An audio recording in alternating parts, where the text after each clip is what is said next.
Assalamualaikum warahmatullahi. Alhamdulillahi rabbil alamin.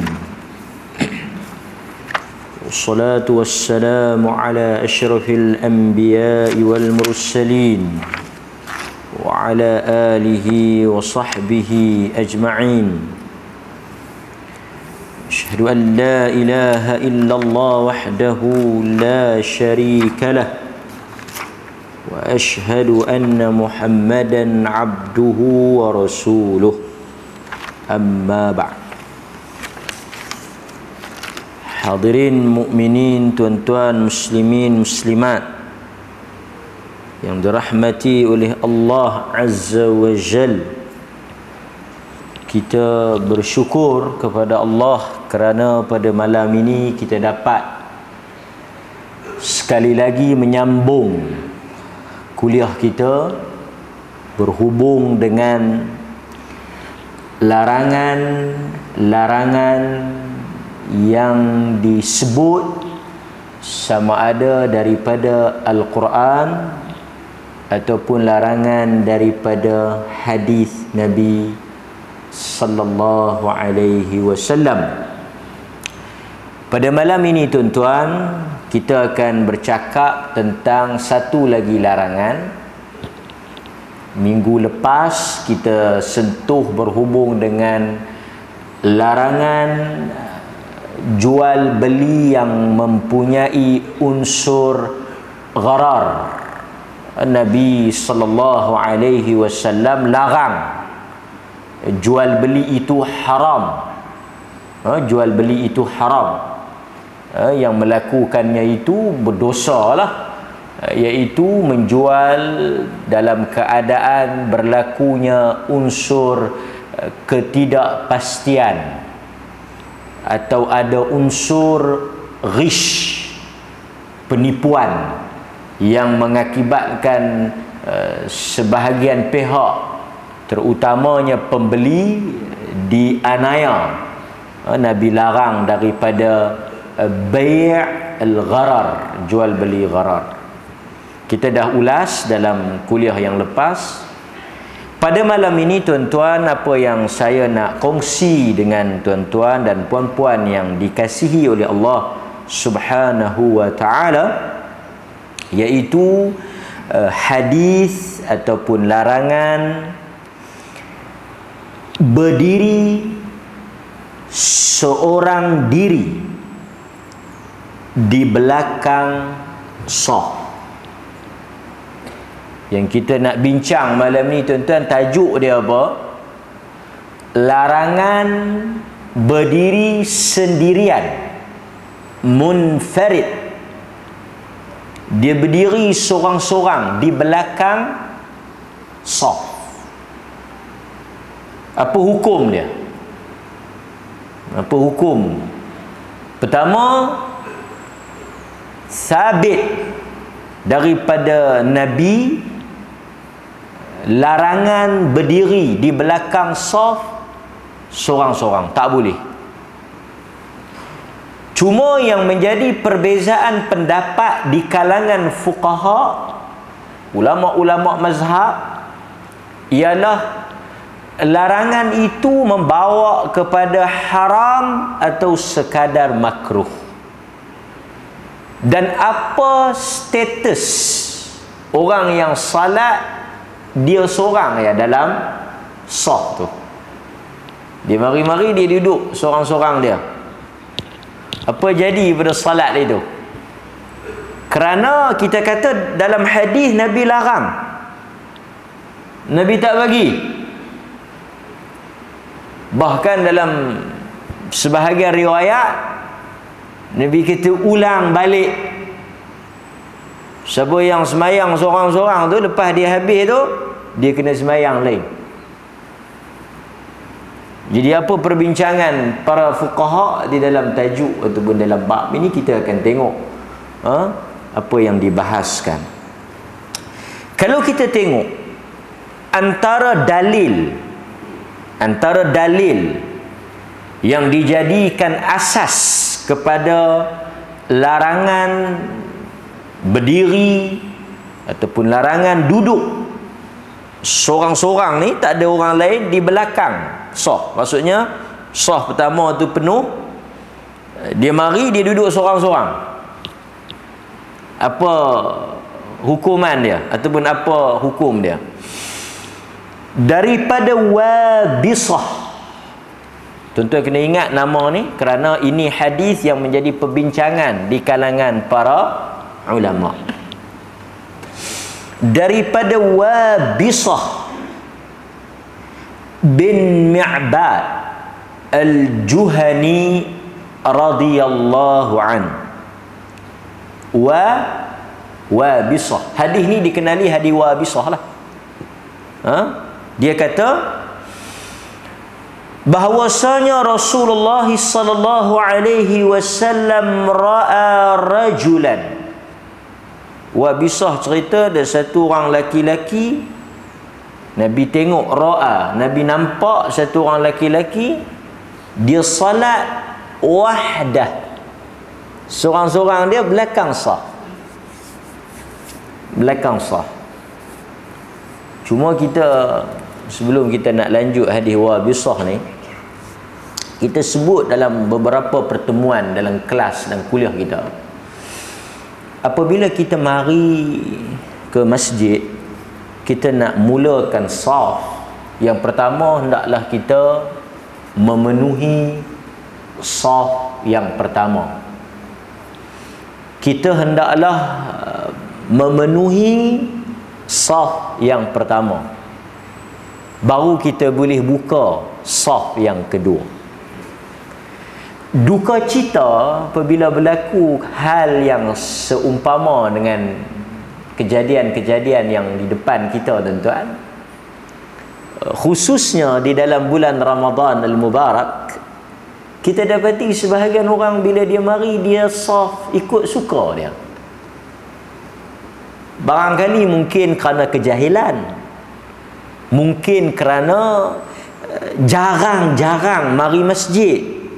Jadi bila mari sekali-sekala ni, dia tak tahu nak buat macam mana. Kadang-kadang kita tengok susunan saf sangat menyedihkan, sangat buruk saf itu. Sedangkan di dalam hadis Nabi sallallahu alaihi wasallam menekankan soal saf. Sehingga kalau kita tengok di dalam beberapa riwayat, antaranya Nabi sallallahu alaihi wasallam menekankan soal lurus saf ni. Pasal itu para ulama bila bincang tentang kesempurnaan saf itu, yang pertama, dia mesti penuh saf yang pertama. Yang kedua, dia mesti lurus. Yang ketiga, rapat.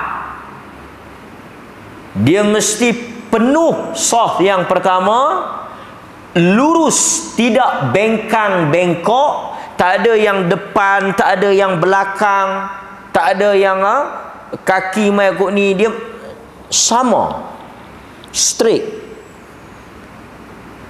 Kecuali uzur, orang yang duduk atas kerusi, dia ke depan sikit lah, pasal kerusi dia duduk, kerusi ni dia kena duduk satu line dengan saf. Jadi orang yang semayang atas kerusi ni, dia akan duduk mana? Duduk depan sikit lah, dia berdiri depan. Kerusi dia tu yang duduk atas line up tu. Sebab kalau kerusi dia duduk belakang, dia yang berdiri dalam line tu, orang yang belakang dia tu tak boleh berdiri lah, saat lagi terantuk kerusi tu. Jadi kalau kita semayang atas kerusi kita yang duduk atas garisan ni, kita tu mai ke depan. Kalau kita berdiri lah, kalau kita duduk lah. So barulah garisan tu lurus. Kan? Saf ni artinya barisan lah. Setengah orang dia tak mau sebut barisan, dia ingat barisan nasional. Orang kita ni kadang-kadang sensitif. Keluar bulatan, masuk barisan. Apa-apa benda pun dia nak kait dengan politik lah. Orang kampung dia melawak macam tu lah. Betulkan saf. Pertama dia kena lurus. Nabi kata sawu sufufakum. Terus sebahagian riwayat aqimu sufufakum wa tarasu. Diri bagi betul, lurus. Imam, tanggungjawab imam. Lurus sah ni, tanggungjawab imam. Lepas itu imam bila suruh ni, suruh betul-betul lah. Bukan suruh sekadar melepaskan batuk di tangga. Artinya dia habaq suruh betul elok-elok. Ini kadang-kadang kita yang nak berbetul pun tak berapa nak berbetul dengar. Sauh. Tu yang duk bengkok sauh. Sauh tu cap brek kapal. Sauh tu apa dia? Sauh tu brek kapal. Kapal ni bila dia nak brek, dia akan baling satu besi cakok. Yang tu nama dia sauh. Yang kita duk sebut tu saf. Lain sauh dengan saf. Lama mana dah dia jadi tok imam? 60, 70 kali lah sambung kontrak. Duk sauh situ. Duk beza gitu. Orang kita ni kalau satu beza, kalau berbetul dia bukan nak berbetul dah. Dia dah selesa. Dia dah biasa dengan benda tu. Dia bukan nak betul kan. Sebab itu kita nak ada satu budaya membetulkan yang biasa, biasakan yang betul. Benda-benda yang kita tak biasa tu, kalau dia tak betul, kalau dia betul, kita nak kena jadikan dia biasa. Bukan senang kita nak ubah apa? Kita nak ubah satu kebiasaan orang ni kan. Maka Nabi kata betulkan saf. Banyak riwayat-riwayat yang Nabi SAW tekankan tentang keutamaan saf ni.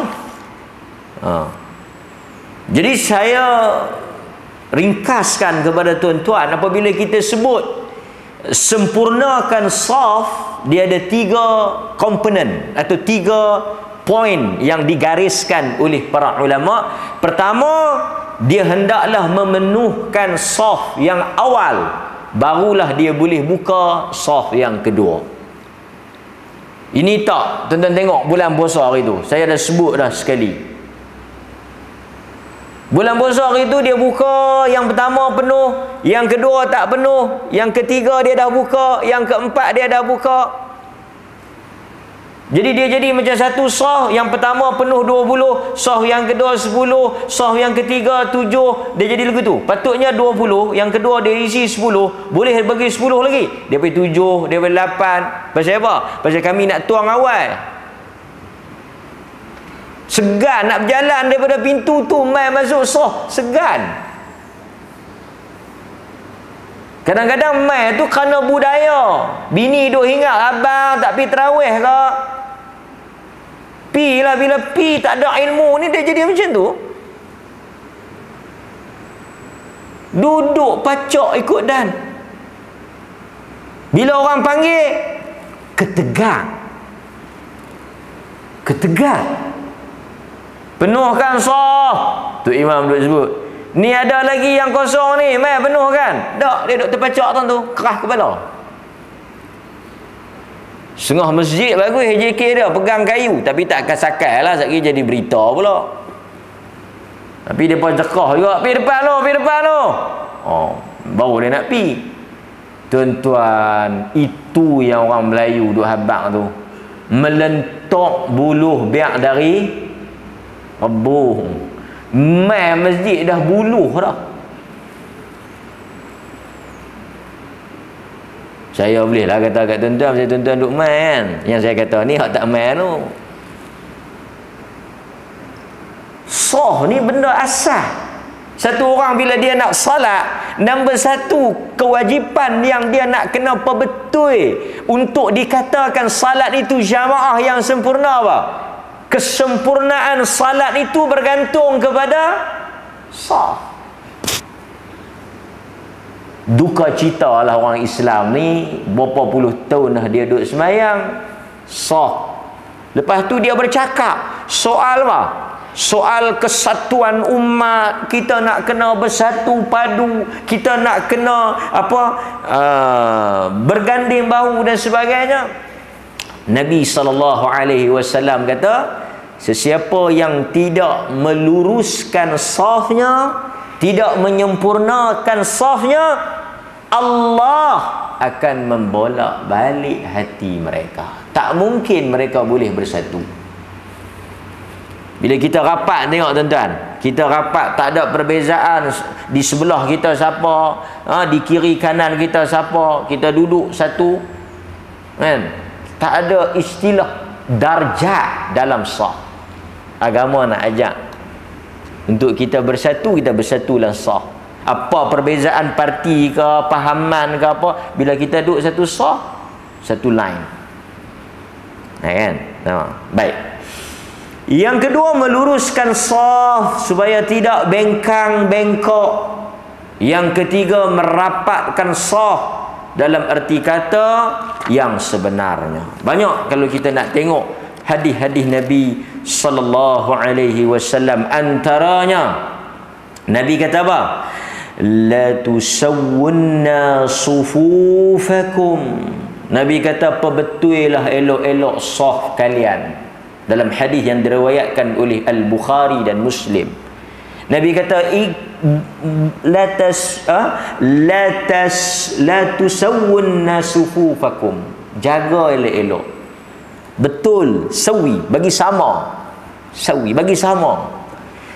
La yukhallifanna Allahu baina wujuhikum. Atau kalau kamu tidak betulkan saf kamu, Allah Ta'ala akan menyelisihkan wajah-wajah kamu. Artinya akan berpecah kamu. Dalam hadis Bukhari Muslim, kan?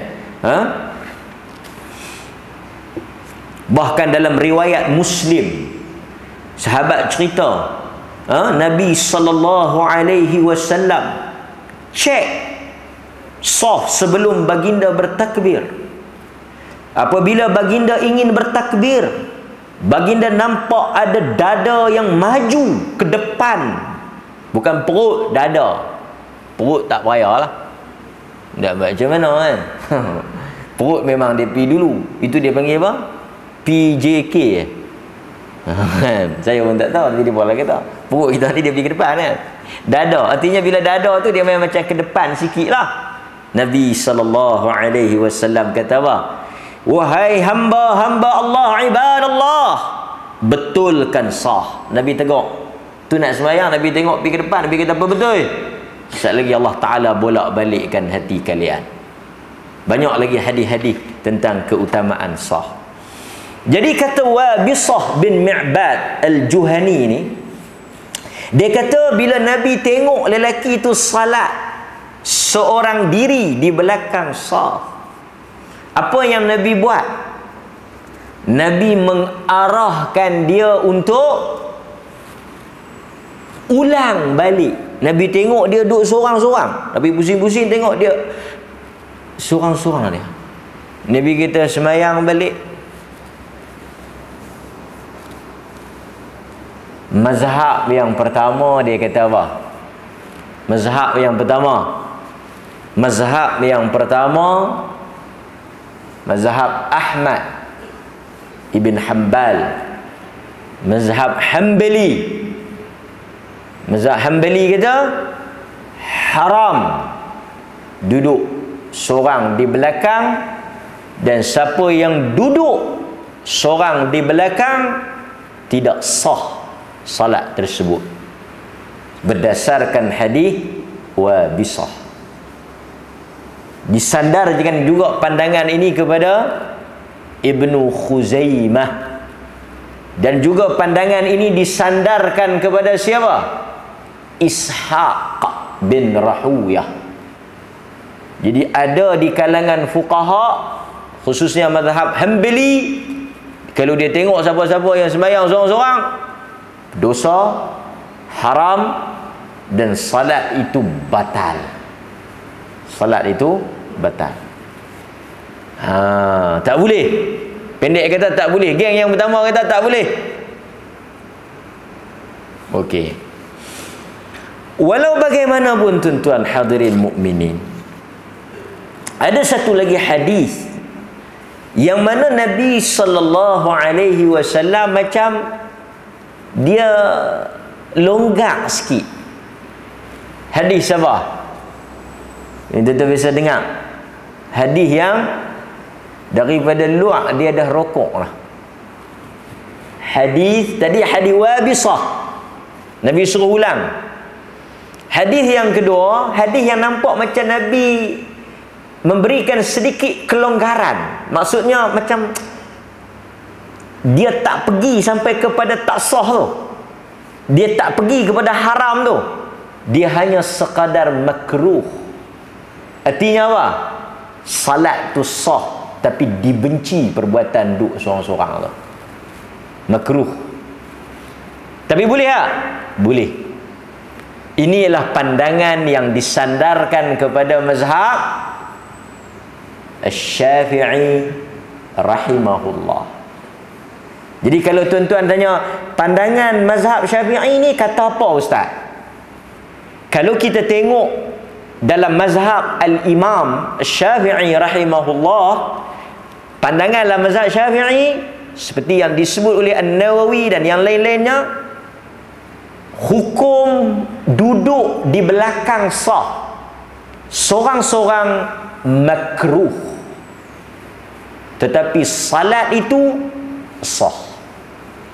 Dia agak berbeza dengan mazhab Hanbali ni. Mazhab Hanbali kata tak sah, haram, dosa. Mazhab Syafi'i kata tak, makruh, dibenci. Pasal hadis tak bagi, tapi dia tak pi sampai haram. Sembahyang tu nak ulang tak? Tak. Sah. Antara dalil yang kata boleh ni, kalau kita tengok hadis yang diriwayatkan daripada sahabat Abi Bakrah radhiyallahu an. Hadis tuan-tuan kena ingat tadi siapa dia? Wabisah al-Juhani. Yang ni Abu Bakrah, bukan Abu Bakar. Abu Bakrah, orang lain. Another person. Hadis ni diriwayatkan oleh Al-Imam Al-Bukhari. Yang tadi diriwayatkan oleh Abu Dawud.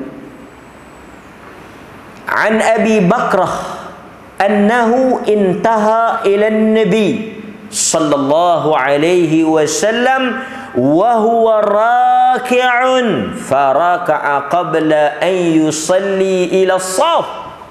Dia mari-mari tengok Nabi duduk rukuk. Kan? Dia pun rukuk. Dia rukuk an yasila ila as-saf. Dia rukuk sebelum sampai kepada saf. Berarti dia duduk seorang-seorang. Dia lewat lah kan, masbuk. Maksud dia rokok daripada luar. Macam mana dia jalan? Kan? Fadzakara dzalika lin-nabi sallallahu alaihi wasallam. Betul orang pi habaq benda tu kat Nabi, perangai dia, kelakuan dia tadi ni. Nabi kata zadakallahu hirsa. Nabi kata mudah-mudahan Allah Ta'ala menambahkan kebaikan di atas semangat nang tu, bagus. Zadakallah. Allah Ta'ala menambah satu encourage, motivation daripada Nabi. Nabi kata mudah-mudahan Allah Ta'ala menambahkan semangat, kebaikan di atas dia punya usaha dia tu. Mari-mari dia rokok kan, maksud sah, semangat dia. Tapi Nabi kata apa? Wala ta'ud. Tapi lepas ni jangan duk buat dah nak kelaku lagu tu. Kita pun boleh juga tiru Nabi ni. Macam mana? Kita puji dulu. Barangkali apa dia? Barangkali dia bertindak tu di atas kejahilan dia. Barangkali dia tak tahu. Kita pipi perak terus kan. Tersandang dia tak main dah. Pasal tu Nabi ni dia punya uslub dakwah, dia punya approach dalam pendekatan dakwah dia sangat menarik. Dalam hadis apabila Nabi khutbah Jumaat, satu orang masuk dalam masjid, duduk terus. Hadis masyhur kan? Nabi buat apa?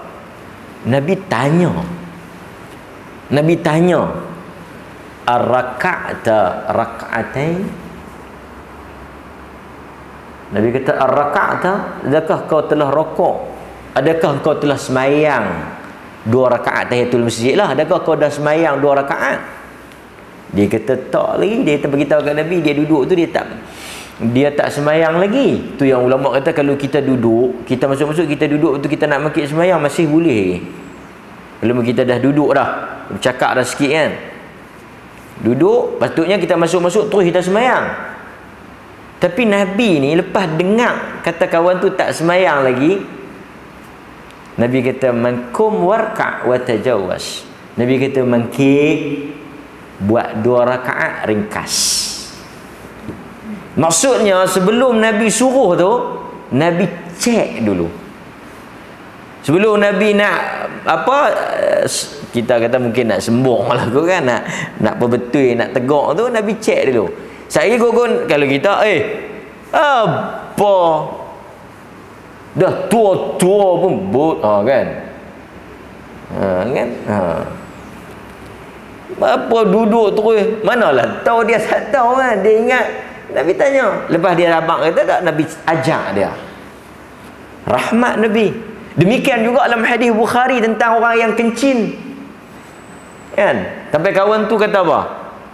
Bila dia masuk-masuk dia kencing, Nabi dah tahu dah memang perangai dia ni tak ada tamadun, memang badui main masuk. Last sekali tuan-tuan tengok hadis tu. Dia kata, ya Allah, badui yang kencing tu, ya Allah, kau rahmatilah aku dan rahmatilah Muhammad. Yang lain yang nak tengalung nak buat aku tadi ni, tak payah rahmat dia apa. Nabi kata jangan, rahmat semua. Nampak? Sebab Nabi meraihkan sikap dan latar dia. Dia tak tahu. Tapi kalau satu orang masuk-masuk kencing dalam keadaan law ni, tahuan lah.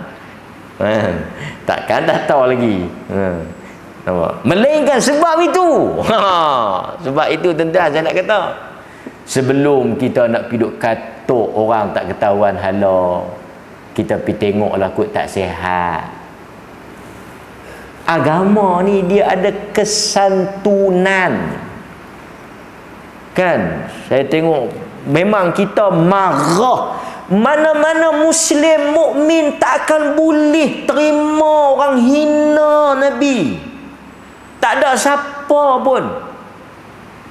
Tapi kadang-kadang sebelum kita nak bertindak, sebelum kita nak pergi tibai kawan tu, mungkin barangkali kita pergi tengoklah kesihatan dia ke, lagu mana ke apa. Kan? Ini juga antara perkara yang kita nak kena raih, nak tengok kan. Takut dia tak sihat ke, 3 suku ke apa ke. Tuan-tuan kadang-kadang biasa ada orang gila main sembahyang. Kadang-kadang saya pergi 1-2 masjid, ada orang gila main sembahyang. Orang gila main sembahyang apa? Satu orang gila, saya ingat dia pun tak ada dah, di Masjid Alwi. Dia sembahyang. Bila kita rokok, dia tengok kita. Dia rokok tapi dia muka dia tengok kita.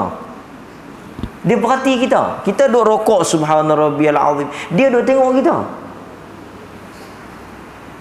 Kita punya duk tahan gelak air sat lagi. Bagi ceramuk budak ni. Yang jenis duk tokok-tokok tangan tu dia ada. Tokok tangan dia tengok. Kita tapi kita faham sebab kita tak buat dah. Sebab dia tak sihat. Tak cukup. Kalau kita buat sama, apa maksud dia? Macam kira budak tu abang bang kira dengan dia, bang pun 3 suku sama dengan dia kan? Agama. Dia saya kata kita marah. Tapi kalau yang jenis boleh duk habaq kata hafal 15 juzuk, boleh duk bercakap elok, tiba-tiba doa, yang tu cerita lain lah kan. Ini tuan-tuan saya nasihatlah, semangat ni kita kena tengok tindak tanduk Nabi sallallahu alaihi wasallam. Baik. Jadi dalam hadis ni, hadis Bukhari ni, dia Nabi sallallahu alaihi wasallam masa dia sampai ke masjid tu, Nabi duk rokok. Nabi duk rokok. Okey, Nabi duk rokok. Bila Nabi rokok, dia kata apa? Dia pun rokok. Siapa dia? Abu Bakrah. Dia pun rokok daripada luar. Nasib baik rokok kalau sujud. Macam mana? Jenuh mengesa. Dia sebelum sampai sah. Dan sebagai riwayat kita, dia duduk seorang-seorang di sah belakang. Nabi kata, bagus di atas semangat itu, di atas usaha itu, tetapi jangan ulang. Tuan-tuan, kalaulah satu orang salat di belakang sah tak sah, pasal apa Nabi tak suruh Abu Bakrah semayang lain? Ini yang ditimbulkan oleh pihak yang kata salat tu sah. Nabi kata jangan ulang tu. Okey, jangan ulang tu menyebabkan berlaku khilaf, perbezaan pendapat di kalangan fuqaha. Nampak? Okey, bila Nabi kata jangan ulang, sebahagian mazhab dia faham jangan ulang kelaku yang rokok awal tadi ni. Jalan elok, masuk sah, baru rokok. Nampak tak? Jadi jangan ulang hak tu. Sebahagian lagi faham apa? Bila Nabi kata jangan ulang tu apa dia? Lepas ni jangan duduk dalam sah seorang-seorang, masuk dalam sah, dan lepas kalau duduk seorang-seorang kena mayang lain lah. Jangan duk buat macam ni, pasal dia tak mayang dah. Yang ni kita maafkan. Pasal apa kita maafkan? Yang ni tak apa, lepas ni jangan duk buat dah. Jangan duk buat dah, kena mayang lain ni, tak boleh duk seorang-seorang ni. Tapi kali ni tak apa, boleh duk seorang-seorang. Kira okey lah, lepas lah, selesai lah. Pasal tak tahu. Jadi hadis kata jangan ulang tu, hak yang kata tak sah pun ada modal, ada buah dia. Nabi benarkan dia tak ulang pasal dia tak tahu. Yang kata sah tu pun tengok, kalau tak sah pasal apa Nabi kata tak apa. Nampak? Jadi wallahu ta'ala a'lam. Wallahu ta'ala a'lam. Saya cenderung kepada pandangan yang kedua ni lah, yang kata makruh. Tapi tuan-tuan, ada lagi satu qaul. Ada lagi satu qaul.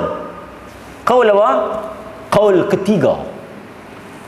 Qaul yang ketiga ni macam mana pula? Dia kata tengok case by case. Antaranya dikatakan pandangan ini disandarkan kepada Ibn Taymiyah rahimahullah, dan juga di kalangan sebahagian ulama-ulama lain. Yang ketiga ni dia faham macam mana? Tuan-tuan dengar bagi elok. Tu imam tanya Tok Bilal, awak yang haji tu pergi duduk belakang seorang-seorang? Tok Bilal habaq, dia main-main penuh dah, dia lambat sikit, tu yang dia duduk seorang. Okey, yang ni sah, tak ada masalah, dimaafkan.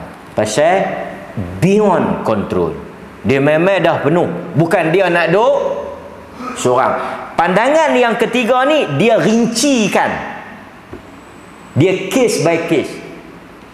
Tu imam tanya Tok Bilal, awak haji tu duduk seorang, dia berkelahi dengan Tok Haji ni, dia memang tengok dah masuk-masuk sah, Tok Haji ni kelekeh apa? Tak ada, pasal dia kalau dengan Tok Haji ni memang tak bertentang. Dia mai kalau Tok Haji tu pakai motor tuan tu, dia pergi pakai motor seberang jalan belah tu. Kalau jumpa di Merkit pun, kira kalau dia pipi Tok Haji tu ada di Merkit, dia pergi Merkit Kangau, dia tak pergi Merkit Arau. Dia maksudnya dia sengaja hak ni kena. So pandangan yang ketiga ni dia tengok apa? Dia tengok pasal apa kawan tu pergi duduk seorang-seorang. Kalau dia duduk itu luar daripada kawalan dan kehendak dia, maka dia tak kena yang kata suruh ulang balik tu, dia tak kena larangan tu. Larangan kita tadi ni.